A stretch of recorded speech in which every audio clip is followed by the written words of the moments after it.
Hi students, hope everyone is fine and safe. It gives me immense pleasure to welcome you all to my new video, and today's video is about how to prepare the subject Rocketry and Space Mechanics for November-December 2024 Anna University examination. The subject code is CEC 351 Rocketry and Space Mechanics, and it is 2021 regulation.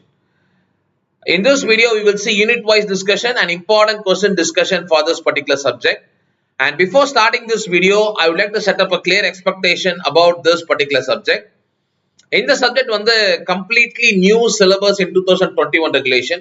So இதுக்கு previous year question papersலாம் இல்ல. Right? But இந்த subject வந்து பாத்தீங்கன்னா நீ ரொம்ப ஈஸியா படிக்கக்கூடிய subject தான். Right? Except unit 3ல வந்து பாத்தீங்கன்னா நிறைய படிக்க வேண்டிய concepts இருக்கு. So அந்த யூனிட்ல மட்டும் பாத்தீங்கன்னா ஒரு 4 questions படிக்கிற மாதிரி இருக்கும். இது எல்லாத்துலயும் 3 questions படிச்சாவே that is more than enough. It is same like satellite communication. Satellite communicationல பாத்தீங்க அப்படின்னா நிறைய terms and terminologies வந்து உங்களுக்கு தெரிஞ்சிருக்கணும். அது 2 marksலயும் சரி, ஈவன் 13 marksலயும் பாத்தீங்கன்னா split upsல நிறைய கேட்க வாய்ப்பு இருக்கு. அதே மாதிரியே இந்த சப்ஜெக்ட்லயும் நிறைய rocketry and as well as space mechanics பொறுத்து terminologies நிறைய இருக்கு. அது எல்லாத்தையும் பேஸ் பண்ணி கம்ப்ளீட்டா 13 marksல கேட்கலாம்.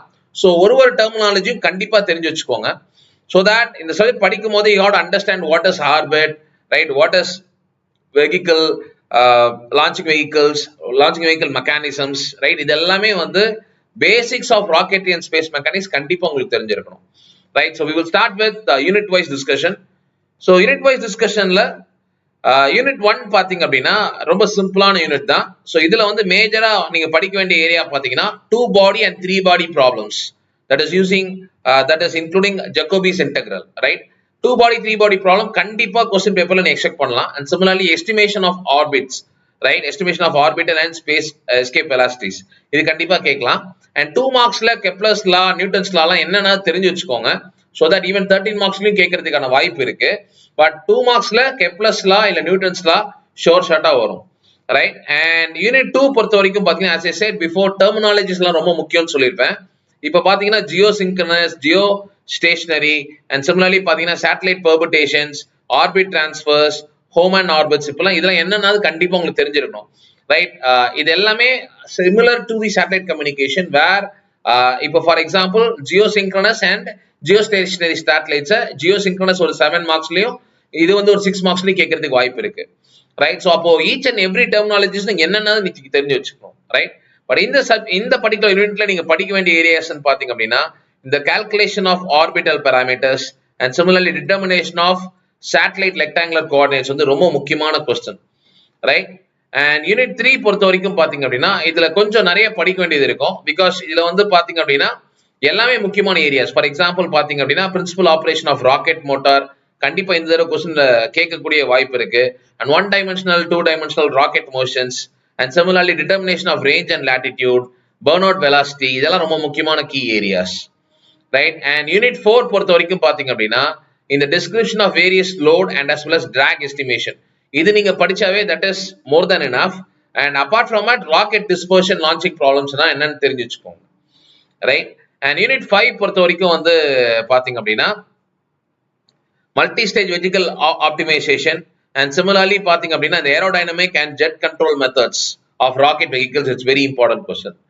So இந்த சப்ஜெக்ட்க்கு வந்து பாத்தீங்க அப்படின்னா இந்த text book, right, Cornelisse and rocket propulsion and space dynamics இந்த புக்கும் இந்த reference book Suresh BN integrated design for space transport system இது ரெண்டுமே வந்து டிஸ்கிரிப்ஷன்ல டவுன்லோடபிள் லிங்கா கொடுத்திருக்கேன்.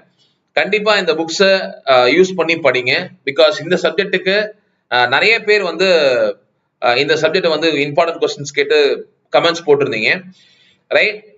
பட் இந்த சப்ஜெக்ட்க்கு வந்து புக்ஸ் எடுக்கிறதும் நோட்ஸ் எடுக்கிறதும் ரொம்ப டிஃபிகல்ட்டா இருந்துச்சு. ரைட்? ஸோ நான் கொடுத்திருக்க புக்ஸை நல்லா யூஸ்ஃபுல்லா யூஸ் பண்ணுங்க. சிமிலர்லி important question discussionல unit 1 நம்மளே சொன்ன மாதிரி தான் 2 body and 3 body problems and similarly Kepler's law, Newton's law just is what தெரிஞ்சா போதும். பட் இந்த ரெண்டு क्वेश्चन கண்டிப்பா நீங்க படிச்சிருக்கணும். Right? estimation of orbital and escape velocities. similarly unit 2 பொறுத்த வரைக்கும் வந்து பாத்தீங்க அப்படின்னா இந்த क्वेश्चन படிக்காம இருக்காதீங்க. determination of satellite rectangular coordinates and calculation of orbital parameters இது ரெண்டுமே முக்கியமான ஏரியாஸ். இது இல்லாம மீதி எல்லாமே ஜஸ்ட் வாட் இஸ் ஆர்ட்னா தெரிஞ்சு வச்சுக்கோங்க. Geosynchronous geostationary satellites, right, and orbital parameters, அது எல்லாமே ரைட், என்னென்ன ஆர்பிட்ஸ், ஹியூமன் ஆர்பிட்ஸ், ரைட், கண்டிப்பா இந்த ஏரியாஸ்லாம் கான்சென்ட்ரேட் பண்ணுங்க.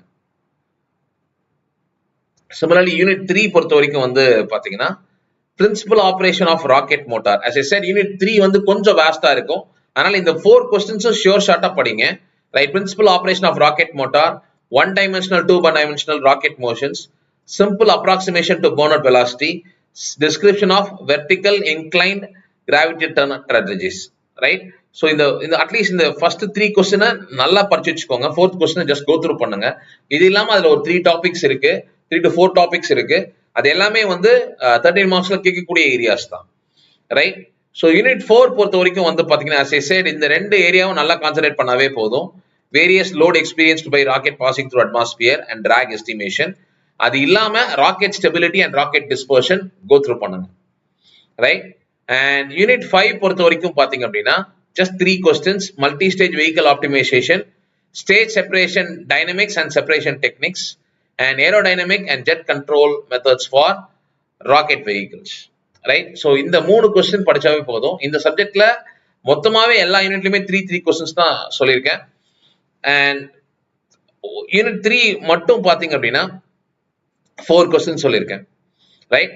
ஸோ கண்டிப்பா இந்த கொஸ்டின்ஸ் எல்லாத்தையும் சாய்ஸ் இல்லாம படிங்க, ரைட்?